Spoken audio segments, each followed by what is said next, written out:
जिसके निकालने में तुमको सुख की अनुभूति हो रही, उसको रोकने में कितनी सुख की अनुभूति होगी। उन्मत्त हो जाओगे, बहुत जल्दी आपके सारे के सारे करण भगवदाकार होने लगेंगे यदि आप ब्रह्मचर्य का पालन करेंगे। शरीर स्वस्थ, हल्का, मन प्रसन्न, नींद आदि पर विजय, कितने गुण ही गुण।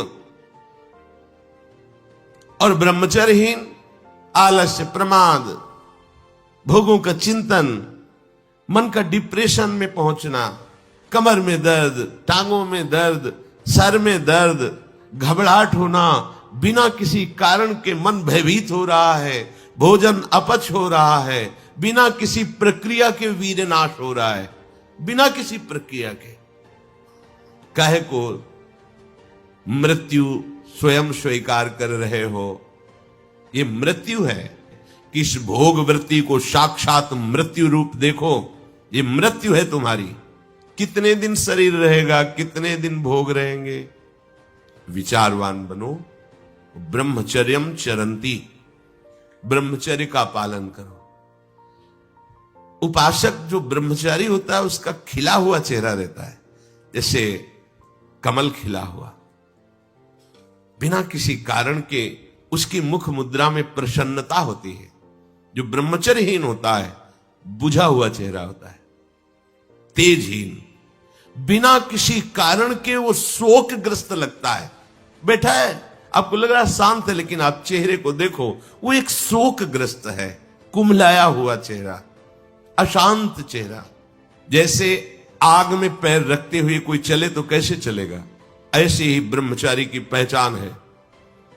इतनी स्फूर्ति उसके अंदर होती, जैसे आग में चलने वाला पूरा पैर नहीं रख पाएगा, अगला कदम रख देगा क्योंकि ताप लग रहा है, ऐसे उसकी स्फूर्ति होती पैरों में। उसकी आंखें एकाग्र रहती है, चंचलता इधर उधर या बार बार झपकना यह विषयी पुरुष का लक्षण। बार बार पलक झपकना यह विषयी पुरुष का लक्षण। इधर उधर ताक झांक, चंचलता, ऐसा बैठे तिनका तोड़ रहा है, पैर हिला, ये सब विषयी पुरुष के लक्षण है। ये तो बिल्कुल साधारण स्पष्ट दिखाई देता है आदमी विषयी है या ब्रह्मचारी। एक सेकंड में लक्षण होते हैं। उसी वीर से संतान उत्पन्न होती है जिसको आप नष्ट कर रहे हो, जिसको आप ऐसे पानी में बहा रहे हो, व्यर्थ फेंक रहे हो, तो उसको भ्रूण हत्या का पाप लग रहा है तो तुमको पुण्य लग रहा है, वीरपात कर रहे हो तुम्हें भी वही हत्या लग रही है, क्योंकि उसमें वही जीवात्मा है जो मां के गर्भ में जाके बालक रूप धारण कर लेती है, उसको तुम नष्ट कर रहे हो। और बुद्धि भ्रष्ट हो गई है, समझ में नहीं आता, व्यर्थ में वीरपात करते हो, व्यर्थ में। ब्रह्मचर्य बहुत बहुत आवश्यक है, सबके लिए आवश्यक है, स्त्री पुरुष सबके लिए आवश्यक है। आप उसको केवल भगवत प्राप्ति से ही मत समझिए। अरे जीना है तो ब्रह्मचर्य की आवश्यकता है, स्वस्थता की आवश्यकता है, प्रसन्नता की आवश्यकता नहीं। मरा हुआ जीवन, रोज सुबह शाम निकल रही, रोज जीवन जा रहा है, किस काम का जीवन। गया गई, रात्रि गई, दिन गया, समय जा रहा है। तुम्हारा उद्देश्य क्या है, तुम्हारे हाथ क्या लग रहा है, क्या प्राप्त कर रहे हो। विचार ही नहीं रह गए, विवेक ही नहीं रहे, पशुवत बस ऊपर चमड़ी में सुंदरता का लेप करके और मलमूत्रों के भांड में प्रियता करके पूरा जन्म नष्ट कर देना। कैसी धिक्कारमयी बुद्धि हमारी है। जहां हमें मुक्त होना चाहिए वहां मांग क्या रहे। कोई बिरला ही मुक्त होना चाहता है। एक बार चूक हो गई, संभाल लिया।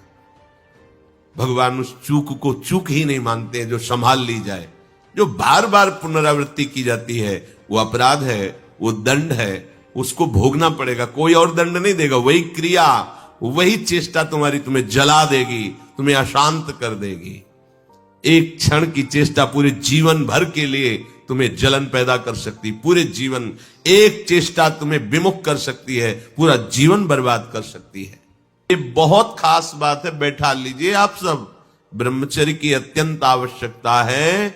बिना ब्रह्मचर्य के अध्यात्म की चढ़ाई पर नहीं चढ़ सकते हैं। आपको परेशानी इसलिए होती कि आप उसी का चिंतन करते हैं।